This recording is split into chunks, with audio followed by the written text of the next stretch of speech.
Salut și bine ați venit la o ediție specială a ZF IT Generation, înregistrată la FOMO, Festival of Modern Owners, un eveniment susținut de BCR. Vă invităm deci să urmăriți pe durata acestor ediții speciale ale ZF IT Generation interviuri realizate cu participanți la acest eveniment. Este vorba de speakeri internaționali, fondatori de companii, antreprenori, investitori. Vă invităm deci să le urmăriți în continuare. Discutăm cu Cătălin Lupoaie. Cătălin, spune-ne ce faci la BCR.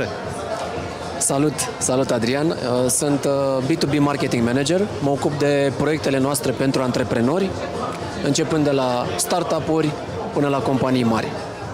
Cătălin, hai să vorbim despre FOMO, despre acest festival, un eveniment diferit, aș spune, față de ce ați mai susținut, ce ați mai realizat până acum. Povestește-ne un pic, ce ați urmărit cu el, ce înseamnă și pentru tine, până la urmă, că bănuiesc că ai fost în echipa, cum spunea Simon mai devreme pe scenă, înainte de a exista acest eveniment, cineva s-a gândit la el, a avut o idee, a fost un brainstorming și a rezultat asta.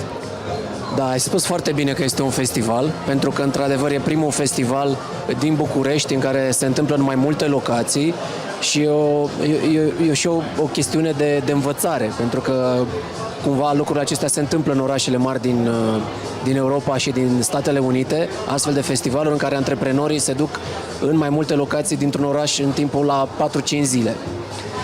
Povestea acestui festival a început acum un an și ceva, când o echipă de antreprenori a venit la noi, la echipa BCR, și a spus: avem această idee, vreți să ne susțineți? Decizia cred că am luat-o instant și ulterior, în mai puțin de un an, au pregătit și au făcut posibil acest festival la care vin câteva mii de oameni în aceste zile. Bănuiesc că totul a pornit de la faptul că ați văzut în piață, poate de la noua generație de antreprenori, despre care vorbim și noi destul de des la ZF, Gen Z. Ei poate privesc altfel. Mă gândesc că e cumva adaptat la... Povestește-ne un pic gândirea din spate. Da, noi antreprenori, mai ales cei din generația Z, au cu totul alte așteptări. Și chiar dacă i-au crescut digital, știu digitalul destul de bine, au nevoie de conectare. Am văzut astăzi pe scenă tineri care au pus întrebări de la 16 până la 20 și ceva de ani.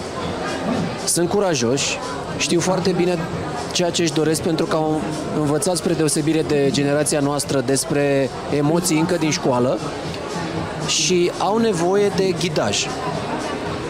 Cumva,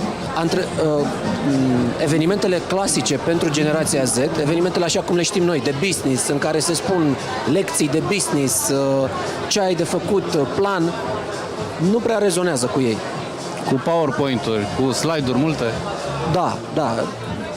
Sunt foarte ușor de pierdut, pentru că attention span-ul lor, atenția lor la detalii este foarte scăzută. De altfel se și spune că atenția e doar 3 secunde în momentul acesta și mai mult chiar scade sub 3 secunde dacă ne uităm cu ce se întâmplă pe TikTok. Bun, și ce vreau să te mai întreb e ce observați, cum se raportează antreprenorii la tehnologie, la inteligența artificială, la toate mișcările pe care le vedem în industrie. E foarte interesant faptul că au firme cu profil nou. Am văzut o grămadă de firme care se ocupă de brand personal, de videographing, foarte multă creație. E ceea ce se vede de câțiva ani, acum se transformă într-un business. Toți acești influenceri online au nevoie de niște tool-uri. Și atunci ei sunt foarte deschiși și vor să le afle. Și au venit aici și au pus multe întrebări despre cum pot folosi aceste aplicații noi și AI-ul și cum pot ajunge mai ușor la publicul lor. Pentru că mulți dintre ei asta îți doresc, să-și creeze un public, iar ulterior să înceapă să vândă ceea ce dau ei către acel public. Ce impresie ai până acum? Pentru că, așa cum spuneai, acum un an a fost o idee, ați pornit-o și iată că se întâmplă. Ce ați văzut, eu știu, interacțiunile cu antreprenorii, ce ai văzut, ce au vrut să afle de la speaker? Cred că tu ai fost la mai multe sesiuni decât am reușit eu. Mi s-a părut foarte interesantă interacțiunea. Ce ai observat și tu? Ce poți să ne împărtășești? Am observat 3 lucruri. Am observat că generația are foarte mult curaj. Foarte mulți dintre ei au urcat pe scenă alături de speaker, ceva ce nu vezi la conferințele clasice. De obicei, acolo te chinui să obții 2-3 întrebări din sală și și lumea de obicei se duce în spate. Au curaj, au curiozitate și sunt așa într-o perpetuă căutare de informații. Și cumva cam astea sunt și ingredientele unui antreprenor. Dacă ne uităm la Daniel Dineș sau alți antreprenori care au reușit, cumva de acolo au pornit. Da? Curaj, curiozitate și nevoia aceasta de învățare continuă. Iar eu sunt foarte optimist. Avem aici colegi din echipele noastre BCR, manageri de relații, care au avut sute de conversații în aceste zile, iar reacțiile lor sunt: oamenii aceștia sunt minunați, nu am mai făcut schimb de cărți de vizită, direct pe telefon, am avut conversații în care tinerii antreprenori spuneau: eu n-am timp să vin la bancă, dar uite, faptul că voi sunteți aici și pot să port o conversație cu voi mă ajută. Și astfel, cred că și noi, ca industrie, mă refer la toată industria bancară, trebuie să ieșim, să îi întâlnim pe acești oameni și să nu mai așteptăm în sucursale sau pentru că acum, ceea ce noi am făcut la BCR, prin digitalizarea interacțiunii cu antreprenorii și cu persoanele fizice, am creat mai mult timp pentru colegii noștri ca să aibă astfel de conversații legate de business plan, de discuții autentice despre nevoile lor. Și asta e un mare pas înainte. Acum câțiva ani n-am fi putut vorbi despre așa ceva. Corect. Spre viitor, dacă ne uităm, ce aveți în agenda? Va fi FOMO ediția a doua la anul, mă gândesc? În mod cert, cred că în orice încercare de genul ăsta, prima ediție setează așteptările pentru următoarea. Și sunt sigur că următoarea ediție va fi și mai mare și cumva oamenii vor ști la ce să se aștepte. Dacă ne amintim de South by Southwest sau alte festivaluri mari din lume... La asta mă gândeam, să știi că e la început, e clar FOMO, dar mi-a adus aminte de ce am văzut acolo. În Austin e un oraș întreg care e un festival. Da? În Lisabona, la Web Summit, e un oraș, un festival. În Norvegia, să nu zic, acolo e la fel. Cumva lucrurile acestea vin către noi și cred că România e pregătită, mai pregătită decât credem noi prin această generație tânără, dar nu e vorba doar de generația tânără. Aici am văzut antreprenori de toate vârstele și partea interesantă și opțiunea pe care au avut-o organizatorii de a nu vinde pachete mari de bilete către companii mari și practic biletele s-au cumpărat câte 2, câte 3, câte 4, avem în sală acei freelanceri sau antreprenori mici care au micro-întreprinderi care au venit pur și simplu pentru dezvoltarea lor personală, să afle lucruri. Deci, evenimentul va avea ediția a doua, asta e clar. Ce altceva mai poți să ne spui? Ce aveți pe agenda? Ce vă doriți să faceți în perioada următoare legat de inovație, tehnologie, antreprenoriat? Vrem să creștem foarte mult partea de conversație despre sănătatea financiară a unei companii. Și colegii noștri au o aplicație prin care pot să dea pur și simplu consiliere antreprenorilor, mai ales micro-întreprinderilor care au atât de multă nevoie. Iar în toamnă pregătim noua aplicație pentru IMM-uri de data aceasta, George Business, în care acolo va fi prima aplicație care va arăta în telefon la ce anume se uită o bancă atunci când creditează. care sunt indicatorii, lichiditatea, profitabilitatea, marja, fluxul de numerar. Și practic vor putea vedea transparent la ce anume se uită o bancă atunci când ia decizia de a credita sau nu. Și cred că se întâmplă lucruri minunate pe zona de transparență datorită tehnologiei și digitalizării. Și cumva vom continua să avem aceste conversații în care colegii noștri vor ieși din sucursală în astfel de evenimente să discute cu antreprenorii. Mulțumesc, Cătălin, cu siguranță mai ne vom intersecta în perioada următoare și mai schimbăm idei și ne mai povestești despre ce faceți. Mulțumesc pentru discuția de azi. Mulțumesc pentru invitație. Continuăm seria interviurilor de aici, de la FOMO, Festival of Modern Owners, și discutăm în continuare cu Dain Walker. Thank you for joining us. Thank you so much for having me, man. Appreciate it. So, first of all, let's start with the start. Please say a few words about you. Sure. Yeah, so I built a social media platform where we have almost 1 million followers between Instagram and YouTube. And I started producing content. And the first evolution of my business was a content creation agency for the first year. But then I pivoted into brand identity. So now we have a team of 36 employees in Sydney, Australia, and we full-time build brand identity systems for celebrities, personal brands, and companies. And then we have a few other things that I'm launching that I can't yet talk about. We have a podcast called the Agency Podcast, and I am an author. I have a book called The 90-Day Brand Plan. Great. Now that it's all clear, please share with us some of the ideas you are going to present here on the stage for those who are going to miss it and are just going to watch this show. I think when it comes down to business, there's really only 5 things that can build any type of business. So if you're making personal brand content, you're a creator or you're an entrepreneur or you're launching a tech, SaaS, AI startup, whatever the case is, business really comes down to 5 things. Number 1 is have a clear, definitive, objective goal. Like, what are you doing? Like, get crystal clear on what exactly you want to create. Don't play it by year. Don't guess it. Don't see how it goes. Pick a plan, commit. Number 2 is you want to make sure that there's a bit of a roadmap. So you want to figure out, okay, if I'm going to build this, what are the actions I can take today, tomorrow, next week, next month, next year? Like, try to plan out at least 90 days of activity. Like, these are the things I'm going to do every day, every morning, midday, evening, and night for the next 90 days. And next is raising your standards. So, like, expect more from yourself. You know, put yourself in a situation of discomfort. Push beyond what you think is normal. The most dangerous thing an entrepreneur can do is be normal. And how can you achieve that? What's the recipe for that?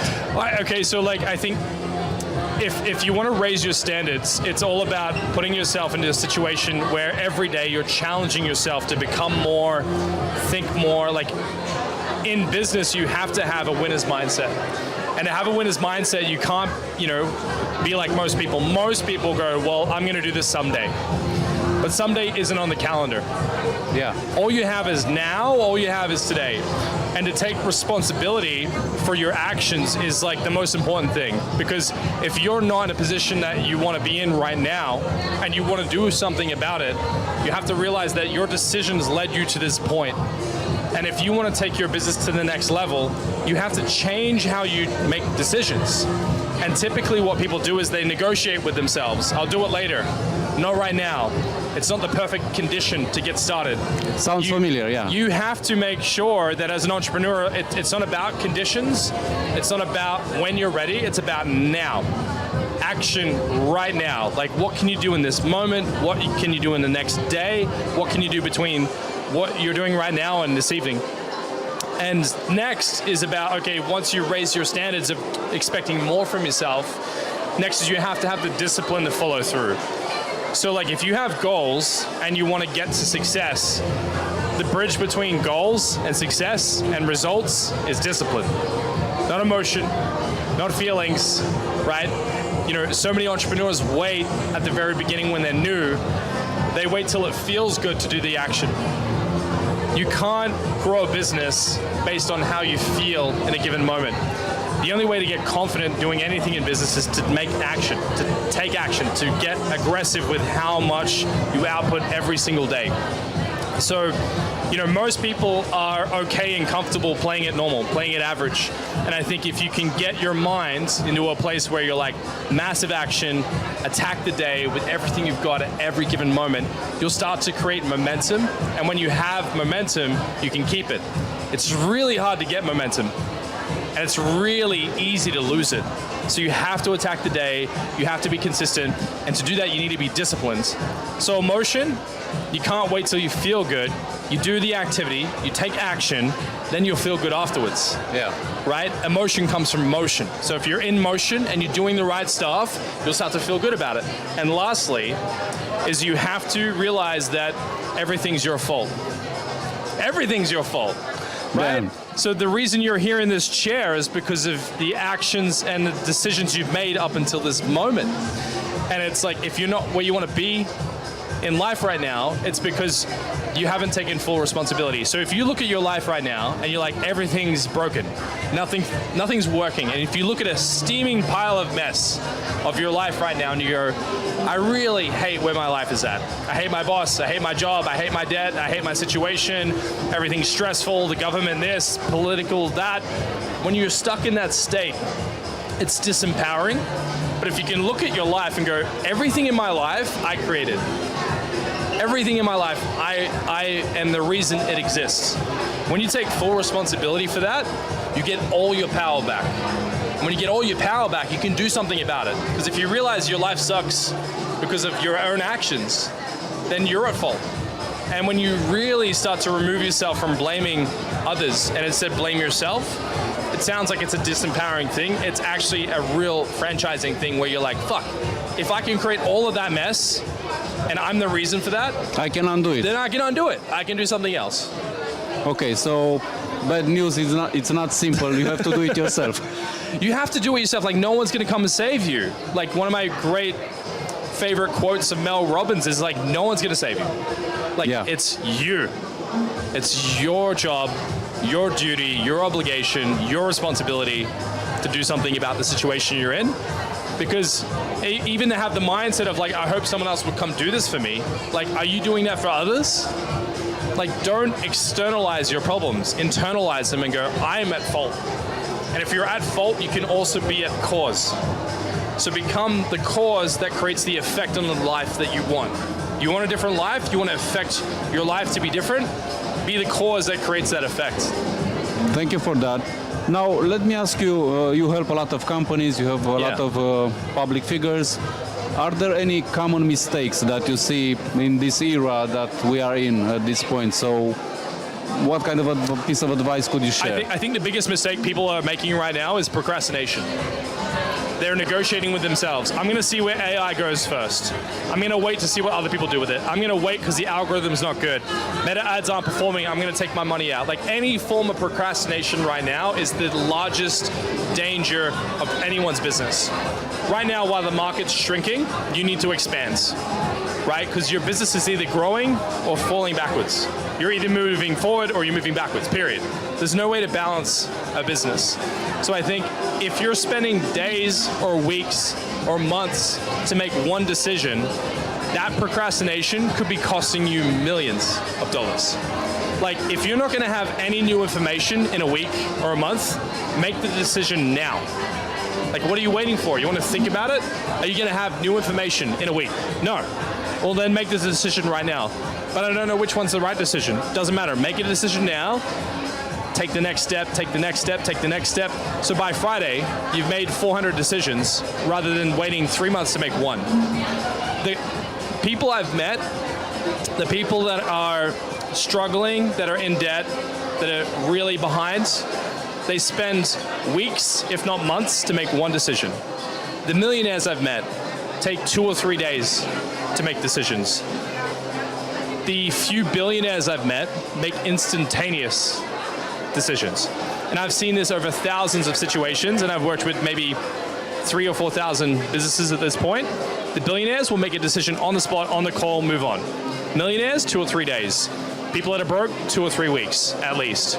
So I've noticed that there's a correlation between how wealthy someone is and how fast they can make decisions. Even if they're the wrong decision, they make them quickly because they know that they then have the power to undo them. Because in business, everything for the most part is a two-way door. If you're like, I'm scared to make content, well, go and make some content. And if you don't like it, come back. It's a two-way door, right? So a lot of people want to wait for the perfect condition to start. Don't wait for the perfect condition to start. Walk through the door, take the action. If you don't like it, come back through the door at any given point. But what you realize is once you're through that door and you're making content or you're taking action in your business, you start to get momentum. Yeah. And once you got momentum, it starts to feel good. And that's the point, is to get your business in motion. Okay, so stop waiting. I want to ask you about the future and what do you expect or what do you envision? We see a lot of questions about what's AI going to do, a lot of content created with AI, fake content, let's say. Right. What do you see? What do you expect? How do you see the future? Are you worried? Are you enthusiastic? How do you see it? I'm both all at once. I'm extremely terrified and also simultaneously really excited. And I think that to be good in business is to be able to run 2 or 3 parallel thoughts at the same time. I call it walking and chewing gum. If you can think about the worst case scenario and simultaneously walk through the best case scenario and play both cards at the same time, that's what it takes to be good in business. So when you're asking yourself this question, and a lot of people are asking this question right now, like, where is AI going? What's going to happen with it? What's going to happen next? Shift that energy into yourself, right? That's an external situation. Ask yourself the same question, but put yourself in place of AI. What am I going to do next? What am I going to do about this? What action am I going to take next? How do I make sure that I'm compounding my efforts now? So rather than waiting for the market to do something, and instead you go, well, what am I going to do about it right now, at this second, at this moment? So right now, what my team are doing with AI is we're really playing with it. Like, we're testing it in every department. We're testing it at every level of our business. Everything from sales to automation to time tracking to copywriting to idea generation. We're not good at it yet, but we're implementing it at every level of the business. Even though my team is scared, even though they're fearful of their jobs, we have this concept in our team where we call it mud mapping. So mud mapping is, we don't have a GPS system on AI yet and how it works in business. It's new for everyone. Everyone's at the infancy of integrating AI into their business, for the most part.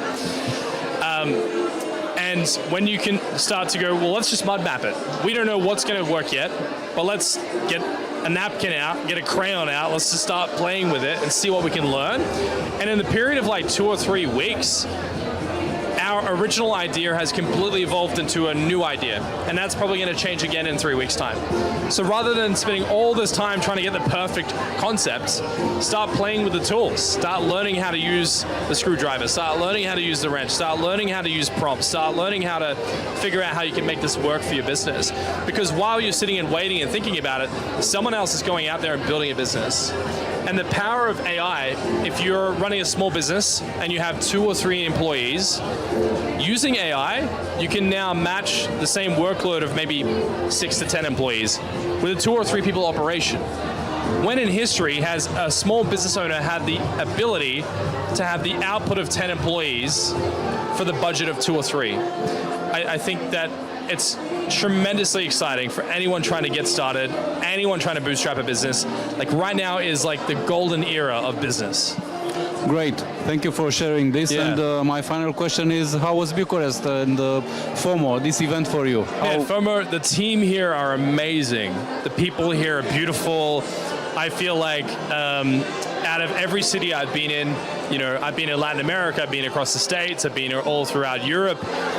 There's something special in Romania, and I think that you guys have a heritage here of some really hard times. And I think the hard times in the years past have created some really strong people, and I'm seeing extreme amounts of creativity, extreme volumes of like optimism and trying to do good to reconstitute how you guys want your society here to run. Bucharest is a beautiful city, it's rich in heritage, and I think that even though the past is dark, what you guys are creating right now is exciting. I can feel it in the room. People are optimistic, they're scared, but they're doing it anyway. And I think that there's a magic in a nation that has tension mixed with optimism, mixed with creativity. It's a really good foundation for innovation. Thank you so much for your kind words and thank you for the discussion, Dain, and you so looking much. forward to see you again. Thank you so much, man. I appreciate it. Pleasure to meet you. Bye. Aceasta a fost ediția de astăzi a ZF IT Generation, înregistrată la FOMO, Festival of Modern Owners, un eveniment susținut de BCR. Vă mulțumim pentru că ne-ați urmărit. La revedere!